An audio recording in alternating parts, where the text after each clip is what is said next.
تم پر تمہاری مائیں اور بیٹیاں اور بہنیں اور پھوپھیاں اور خالائیں اور بھتیجیاں اور بھانجیاں اور وہ مائیں جنہوں نے تم کو دودھ پلایا ہو اور رضائی بہنیں اور ساسیں حرام کر دی گئی ہیں،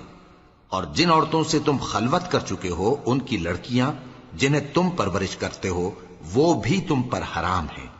ہاں، اگر ان کے ساتھ تم نے خلوت نہ کی ہو تو ان کی لڑکیوں کے ساتھ نکاح کر لینے میں تم پر کچھ گناہ نہیں، اور تمہارے صلبی بیٹوں کی عورتیں بھی اور دو بہنوں کا اکٹھا کرنا بھی حرام ہے، مگر جو ہو چکا سو ہو چکا،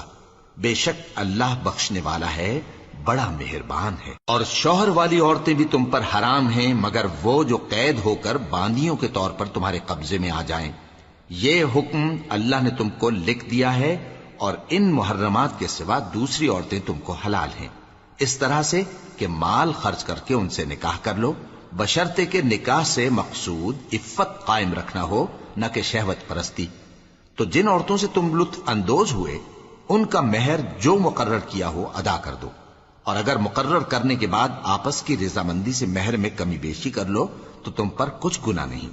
بے شک اللہ سب کچھ جاننے والا ہے، حکمت والا ہے۔ اور جو شخص تم میں سے مومن آزاد عورتوں سے نکاح کرنے کا مقدور نہ رکھے تو مومن باندیوں ہی سے جو تمہارے قبضے میں آ گئی ہوں نکاح کر لے،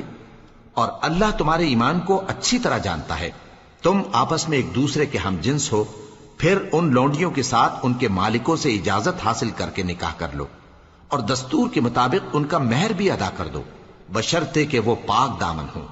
نہ ایسی کہ کھلم کھلا بدکاری کریں اور نہ درپردہ دوستی کرنا چاہیں۔ پھر اگر وہ نکاح میں آ کر بدکاری کا ارتکاب کر بیٹھیں تو جو سزا آزاد عورتوں کے لیے ہے اس کی آدھی ان کو دی جائے۔ یہ باندھی کے ساتھ نکاح کرنے کی اجازت اس شخص کو ہے جسے گناہ کر بیٹھنے کا اندیشہ ہو، اور یہ بات کہ صبر کرو تمہارے لیے بہتر ہے، اور اللہ بخشنے والا ہے، مہربان ہے۔ اللہ چاہتا ہے کہ اپنی آیتیں تم سے کھول کھول کر بیان فرمائے اور تم کو اگلے لوگوں کے طریقے بتائے اور تم پر مہربانی کرے، اور اللہ جاننے والا ہے، حکمت والا ہے۔ اور اللہ تو چاہتا ہے کہ تم پر مہربانی کرے، اور جو لوگ اپنی خواہشوں کے پیچھے چلتے ہیں وہ چاہتے ہیں کہ تم سیدھے رستے سے بھٹک کر دور جا پڑو۔ اللہ چاہتا ہے کہ تم پر سے بوجھ ہلکا کرے، اور انسان طبعاً کمزور پیدا ہوا ہے۔ مومنوں، ایک دوسرے کا مال ناحق نہ کھاؤ، ہاں اگر آپس کی رضامندی سے تجارت کا لین دین ہو اور اس سے مالی فائدہ حاصل ہو جائے تو وہ جائز ہے، اور اپنے آپ کو ہلاک نہ کرو، کچھ شک نہیں کہ اللہ تم پر مہربان ہے۔ اور جو زیادتی کرتے ہوئے اور ظلم سے ایسا کرے گا تو ہم اس کو عنقریب جہنم میں داخل کریں گے، اور یہ اللہ کو آسان ہے۔ اگر تم بڑے بڑے گناہوں سے جن سے تم کو منع کیا جاتا ہے پرہیز کرو گے تو ہم تمہارے چھوٹے چھوٹے گناہ معاف کر دیں گے اور تمہیں عزت کے مکانوں میں داخل کریں گے۔ اور جس چیز میں اللہ نے تم میں سے بعض کو بعض پر فضیلت دی ہے اس کی تمنا مت کرو۔